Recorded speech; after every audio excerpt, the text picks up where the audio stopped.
Hi friends, touch and ടച്ചിൻ്റെ മറ്റൊരു വീഡിയോയിലേക്ക് ഏവർക്കും സ്വാഗതം. ഇന്നത്തെ നമ്മുടെ വീഡിയോ 1000 സ്ക്വയർ ഫീറ്റ് വീട് കോൺക്രീറ്റിംഗ് ആണ്, അതിൻ്റെ സ്ലാബ് വാർക്കുമാണ്. അപ്പം ഇന്നത്തെ വീഡിയോയിൽ നമ്മൾ കാണിക്കാൻ പോകുന്നത് എത്ര ചാക്ക് സിമെൻ്റ് ആവുന്നുണ്ട്, അതേപോലെ തന്നെ എത്ര ചാക്ക് മെറ്റിലാവുന്നുണ്ട്, അതേപോലെ പൊടി എത്രയാവുന്നുണ്ട്, അതിൻ്റെ മിക്സിങ് രീതിയും എല്ലാമാണ് ഇന്നത്തെ നമ്മുടെ വീഡിയോയിൽ ഉൾപ്പെടുത്തിയേക്കുന്നത്. വീഡിയോ ഇഷ്ടമായ ലൈക്ക് ചെയ്യുക, ഷെയർ ചെയ്യുക, അതോടൊപ്പം തന്നെ ചാനൽ സബ്സ്ക്രൈബ് ചെയ്യാനും മറക്കരുത്. 80 ചാക്ക് സിമെൻറ്റിൻ്റെ കോൺക്രീറ്റാണ് ഇവിടെ നടക്കുന്നത്. 80 ചാക്കോളം ഉണ്ട്. കറക്റ്റ് 80 ചാക്ക് തന്നെയാണ്. നമുക്ക് മുകളിലോട്ട് കയറി നോക്കാം. ഇതാണ് നമ്മുടെ ഏരിയ. ഇത്രയും ഭാഗമാണ്. നമ്മൾ കോൺക്രീറ്റിന് മുമ്പ് തന്നെ ഇലക്ട്രിക്കലിൻ്റെ പൈപ്പുകൾ ഇട്ടിട്ടുണ്ട്. അതേപോലെ തന്നെ കമ്പികളുടെ ഇടയിൽ തന്നെ കട്ടകൾ വെച്ച് അതിൻ്റെ ലെവൽ നമ്മൾ പൊക്കിയിട്ടുമുണ്ട്. ഈ ഏരിയ എല്ലാം നമ്മൾ ആദ്യം തന്നെ വെള്ളം ഒഴിച്ച് നനച്ചിട്ടുണ്ട്. നല്ല വെയിലുള്ള ഏരിയയാണ്. ഫസ്റ്റ് നമ്മൾ കന്നിമൂലയിൽ നിന്ന് തന്നെയാണ് തുടങ്ങുന്നത്. ആദ്യത്തെ ചട്ടി കന്നിമൂലയിൽ നിന്ന് തുടങ്ങുവാണ്. അങ്ങനെ അതിട്ടു. നമ്മളിപ്പോൾ കോൺക്രീറ്റിംഗ് സ്റ്റാർട്ട് ചെയ്യുന്നത് നമ്മൾ കിച്ചൺ ഭാഗത്തു നിന്നാണ്, അടുക്കളയുടെ ഭാഗത്തു നിന്നാണ് തുടങ്ങുന്നത്.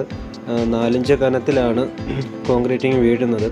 അതുപോലെ തന്നെ പൊടി നമുക്ക് ഒരു 150 CFTയും അതുപോലെ മെറ്റൽ നമുക്ക് 295 CFTയും ഇതിനാവശ്യമായിട്ടുണ്ട്. 80 ചാക്ക് സിമെൻറ്റിന് അത്രയാണ് എടുത്തേക്കുന്നത്. ഇതിൻ്റെ മിക്സിംഗ് രീതി എന്ന് പറയുന്നത് 1, 3, 4 എന്നാണ്. ഒരു ചാക്ക് സിമെൻറ്റിന് 3, 4 എന്നുള്ള മിക്സിംഗാണ് നമ്മളിവിടെ ഉപയോഗിച്ചേക്കുന്നത്. ആദ്യം തുടങ്ങുന്നത് നമ്മൾ കിച്ചൻ്റെ ഭാഗത്തു നിന്ന് തന്നെയാണ്. 4 ഇഞ്ച് കനത്തെ കിച്ചൻ്റെ ഭാഗത്തു നിന്ന് തന്നെയാണ് നമ്മൾ കോൺക്രീറ്റ് തുടങ്ങിയേക്കുന്നത്. നല്ലപോലെ നനച്ചിട്ടാണ് നമ്മൾ ഇടുന്നത്. അല്ലെന്നുണ്ടെങ്കിൽ തട്ടിൻ്റെ അതിലെല്ലാം ഒട്ടിപ്പിടിക്കാനും അതേപോലെ നല്ലോണം മിക്സ് ആവാതിരിക്കാനും ഇതൊക്കെ കാരണമാവും. അത് നല്ലപോലെ നനച്ചിട്ട് തന്നെ ചെയ്യുക.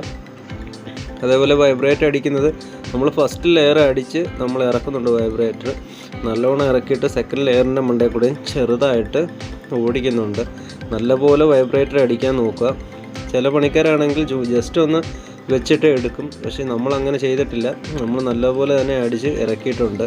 കാരണം എല്ലാ ഹോളിലും ഒരു ഹോള് പോലും വീഴാത്ത ഒരു ഇത് വേണം.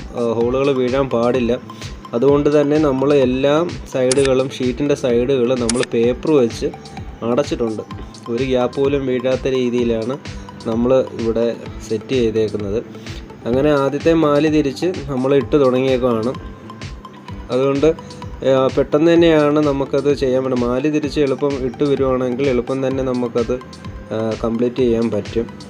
ഇപ്പം കിച്ചൻ്റെ ഭാഗം തന്നെയാണ്. കിച്ചൻ്റെ ഭാഗം നമ്മൾ ഇട്ട് ഇത്രയും ഭാഗമായിട്ടുണ്ട്. കുറച്ച് ഭാഗം കംപ്ലീറ്റഡ് ആയി. 4 ഇഞ്ച് കനത്തിലുള്ള കുറച്ച് ഭാഗം നല്ലോണം കംപ്ലീറ്റഡ് ആയി. ബാക്കിയുള്ള സൈഡ് നമ്മൾ വെള്ളം ഒഴിച്ചിടുകയാണ് ചെയ്യുന്നത്. വെള്ളം ഒഴിച്ച് എപ്പോഴും നനച്ചുകൊണ്ട് തന്നെ ഇരിക്കണം. കാരണം ഷീറ്റിൻ്റെ അകത്ത് പിടിക്കാതിരിക്കാൻ വേണ്ടിയിട്ടാണ് അങ്ങനെ ചെയ്യുന്നത്.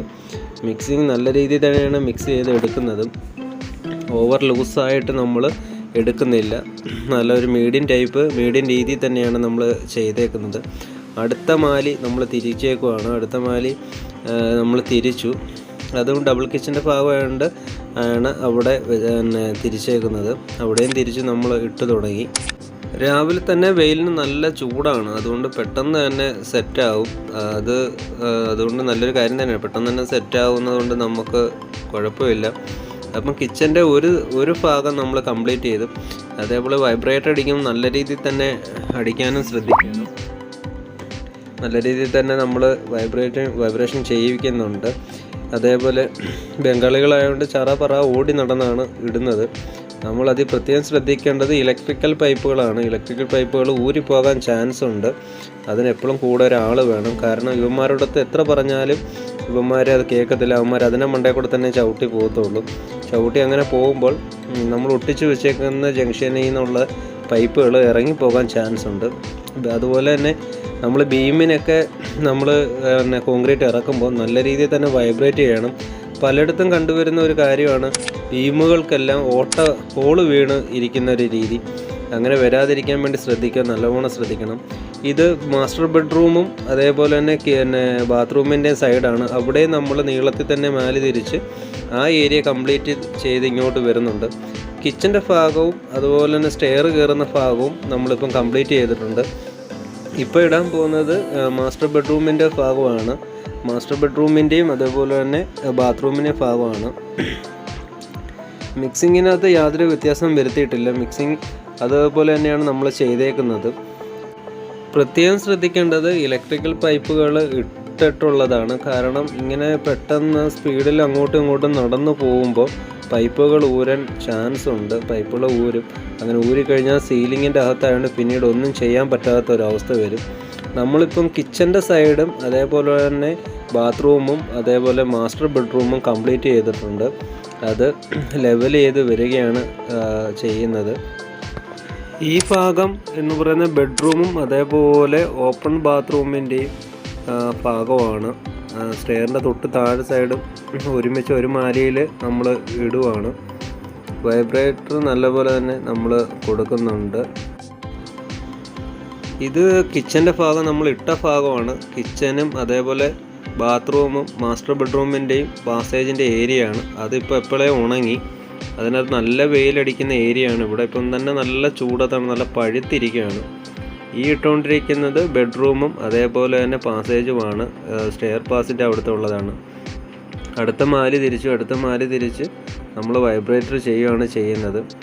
ഇലക്ട്രിക് പൈപ്പുകൾ നല്ല രീതിയിൽ നോക്കുക. നമ്മൾ നല്ലപോലെ നനച്ചു കൊടുക്കുന്നുണ്ട്. അതേപോലെ കട്ടിങ് ഏരിയ ഭാഗത്ത് നമ്മൾ ഗ്രൗട്ടും മിക്സ് ചെയ്ത് ഒഴിക്കുന്നുണ്ട്. കാരണം അവിടെ അതുവഴി ലീക്ക് വരാതിരിക്കാനാണ് അങ്ങനെ ചെയ്യുന്നത്. അതങ്ങനെ ചെയ്യുക. ഫ്രണ്ട് ആർച്ച് ഭാഗത്താണ് നമ്മളിപ്പോൾ ഇട്ടുകൊണ്ടിരിക്കുന്നത്. ആർച്ചിൻ്റെ ആ ഫ്രണ്ട് തന്നെ സിറ്റ് ഔട്ട് ആണ് വരുന്നത്. ആ ഭാഗമാണ് നമ്മൾ ഇപ്പോൾ ഇട്ടുകൊണ്ടിരിക്കുന്നത്. അങ്ങനെ തീരാറായിരിക്കുകയാണ്. അങ്ങനെ മൊത്തത്തിൽ നമ്മൾ കംപ്ലീറ്റ് ആയിട്ടുണ്ട്. പകുതി ഭാഗം നല്ലപോലെ തന്നെ ഉണങ്ങിയിട്ടുണ്ട്. നമുക്കിപ്പോൾ ചവിട്ടി വരെ നടക്കാം. വീഡിയോ ഇഷ്ടമായ ലൈക്ക് ചെയ്യുക, ഷെയർ ചെയ്യുക. അതോടൊപ്പം തന്നെ ചാനൽ സബ്സ്ക്രൈബ് ചെയ്യാനും മറക്കരുത്.